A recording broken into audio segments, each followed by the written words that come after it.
is Leon Digital Nomad, aka the 360 Traveler, and I gotta run because I think I'm gonna miss.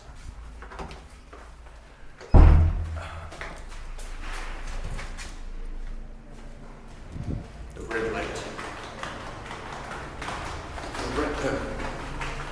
The light is gonna turn. Okay, got 10 seconds to cross the street. Here we go.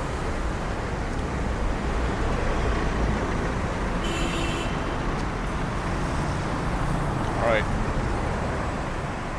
And now it's red.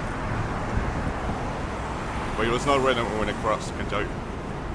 Anyway, this is a new day of vlogging with my lovely fish eye, and I'm gonna tell you I'm not gonna use it every day, okay? Nah, don't worry about it. Today I'm using it because what I'm gonna try to do is a bit of editing. I'm just gonna cut the corners of it, so it's gonna look like a regular fish eye without the circle. I don't know what I'm starting to speak with a British accent today. It just came up to me like that. So basically, I'm gonna try to go on Final Cut Pro and cut the corners. So maybe the beginning will be just rounded like that, and after you're gonna have like a rectangle, like the proper, just proper way. You're gonna have like a proper video without this crazy circle. I mean, at least that's the way I want to do it. Now, I don't know. I might actually change my mind and do something else, but for all intents and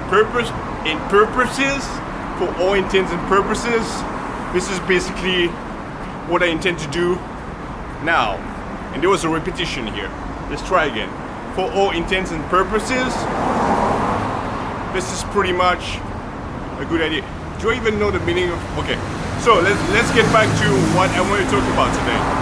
Today is the last part of this smartphones crazy tech stories that I've been like rambling about for the last few days, except the last couple of days when I was talking about this fish lens. So I was back in Hong Kong, okay, and I had bought this 20p Huawei P20 Pro, okay, and well, it's pretty good fun, pretty awesome fun, especially coming from the Samsung Note 10. But you know what? It was kind of too bulky. I can't remember exactly right now, but I know that there was some stuff about it that I didn't like. And number one thing was kind of the form factor of the phone. It was a bit too big for me. Not that big, but oh yeah, and it was like kind of bulky, but kind of too narrow. And I wanted something with a larger screen that would maybe weigh less. So I looked it up, and I figured that the Oneplus 6 was the best option for me. So I sold online my P20 Pro pretty easily. I can tell you, I just put it online. I sold it at the same price, or even like slightly more expensive. I think the same price I had bought it, 2,150 Hong Kong dollars, something like that. I'm good with numbers, so I can remember like normally numbers pretty well.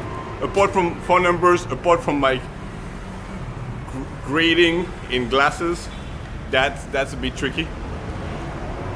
I can never remember what's the grade of my glasses. So anyway, so I got to buy the OnePlus 6. OnePlus 6? No. OnePlus 6. Right. And I didn't mean to say the word sex, okay? It's just my accent. I don't want to sound like a French guy, so I'm trying some new stuff sometimes. Okay, and I'm trying to say it right, and sometimes I say it so much wrong that I say stuff very embarrassing. Have good breakfast.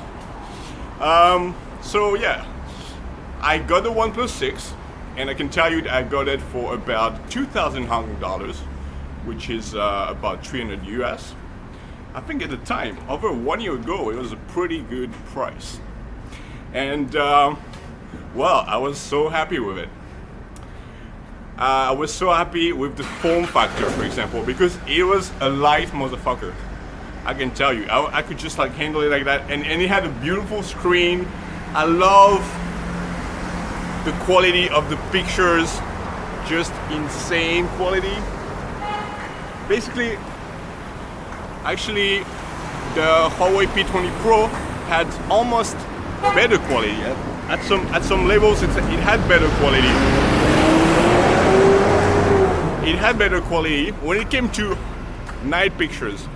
The Huawei 20, oh, this is Chinese guy doing some Tai Chi and exercises. In China, it's much more common to see that. Like a lot of people, especially older people, do that. Just clap their hand and move their body around. So, I had this, I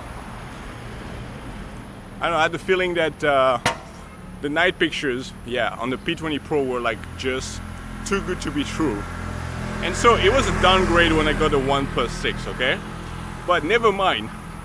Just for me to be able to hold, and I didn't realize at the time, just when I upgraded now to the Oneplus 7 Pro, now I'm realizing how much the form factor and how slim the Oneplus 6 with still such big screen is nice to handle.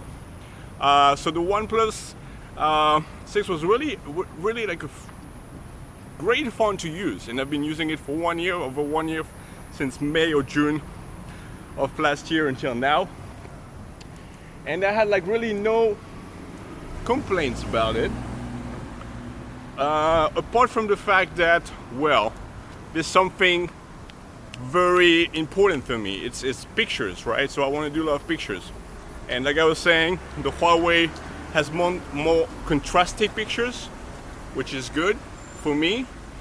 Some people don't like high contrast pictures.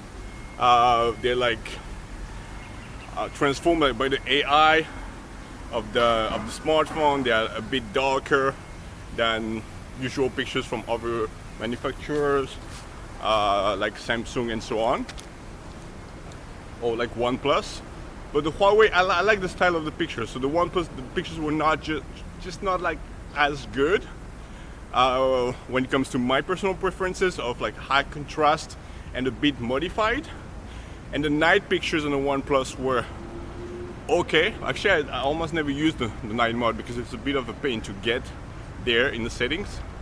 But the Huawei night pictures were just like mind-blowing. I just love the way they are processed. All right, so yeah, that's it for today. Thanks for watching. Tomorrow I'll definitely tell you about my new camera.